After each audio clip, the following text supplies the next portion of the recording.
그 어떤 논쟁과 공방이 있건 간에 논쟁이 서로 격해졌다 하여 그 자체로 처벌하는 경우는 없습니다. 그런데 그 와중에 감정이 좀 격해졌다고 해서 갑자기 상대 얼굴에 염산을 막 뿌리고 도망가는 놈이 있으면 그때부터는 범죄인 거야. 자, 여기서 자기는 염산 빡 뿌리고 가놓고는 제가 나한테 말을 막 험하게 해서 나 마음에 상처 엄청 받았거든. 그래서 염산 쫙 뿌리고 도망간 거거든 하는 식의 변명이 설득력이 있습니까? 그런데 여기서 어떤 또라이 같은 경찰놈이 그래 보니까 저놈이 말을 심하게 하긴 했네. 그러니까 면상이 염산 뿌렸구나. 그래 둘 다 똑같다.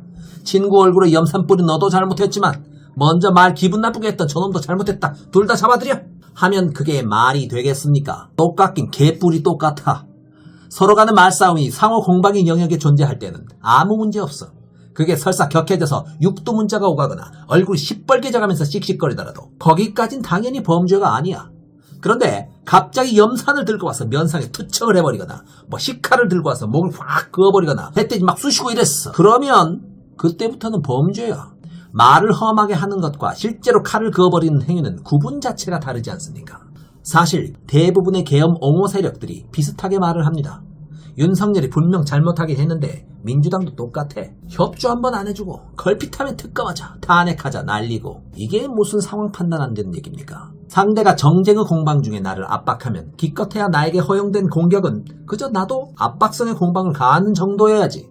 민주당이 자기한테 박수 안 쳤다고 삐졌다? 그래요, 뭐 삐질 수도 있죠. 그런데 그렇게 화가 났으면 지도 나중에 이재명 당대표가 연설하고 할 때 박수 치지 마. 박수 안 쳐서 화가 났다면 너도 나중에 박수 치지 마. 그래서 화나게 만들어. 딱 거기까지가 허용된 선인 겁니다. 그런데 그것에 앙심을 품고 군대 풀어서 다 죽여버리겠다? 당연히 이건 선 넘은 거죠. 같은 행위로 동등한 위상으로 논해져서는 안 될 행위죠. 그런데 그 명백하게 넘어버린 선을 있는 그대로 바라보지 못하고 민주당 탓을 하며 둘 다 똑같다? 정도와 경중에 대한 기본적인 판단을 하십시오. 국민의힘이 이런 식의 논리를 퍼뜨려서 어떻게든 빠져나와 보려고 노력하시는 모양인데 그런 어이없는 전략을 써가면서 국민들을 호도하고 있는 국민의힘 분들께 드리고 싶은 말씀이 있습니다.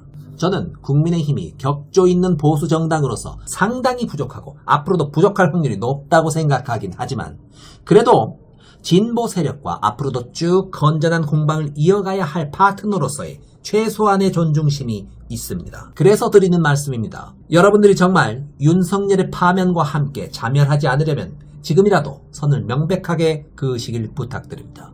윤석열을 파면하고 형사적 책임을 물어 감옥에 보내겠다는 것은 건전한 좌우 공방의 영역에 갑자기 들어와서 총기를 난사해버린 그 지분에 있어서만 죄를 묻겠다는 것이지 보수적 입장 자체를 악으로 보고 죄를 묻겠다는 것이 아닙니다. 따라서 보수는 보수주의자로서의 자기 주장을 일관되게 하세요. 늘상 대립된 주장으로 편이 갈려있는 두 집단이 존재하는 것, 그 자체는 아무런 문제가 없습니다. 문제는 지금 이 윤석열을 타도하는 국민적 열기가 보수 그 자체에 대한 문제인 것으로 오인하고 나서 불안감을 느낀 나머지 그 모든 것을 부정해버리려는 것, 그리고 윤석열을 살려야 본인도 살 수 있다고 잘못 생각해버리는 것, 바로 그 점이 있다고 봅니다.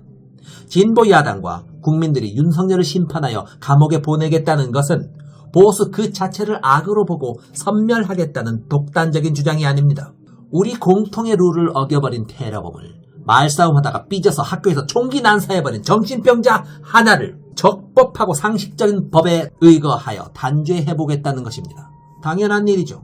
따라서 국민의힘이 살 길은 미쳐버린 총기 난사범의 구속과 징역형에 최대한 협조함으로써 보수 그 자체가 문제가 아니라 공화국의 룰을 깨뜨려버린 그 미친 짓 자체가 문제라는 인식, 바로 그런 인식을 명백하게 하는 것입니다.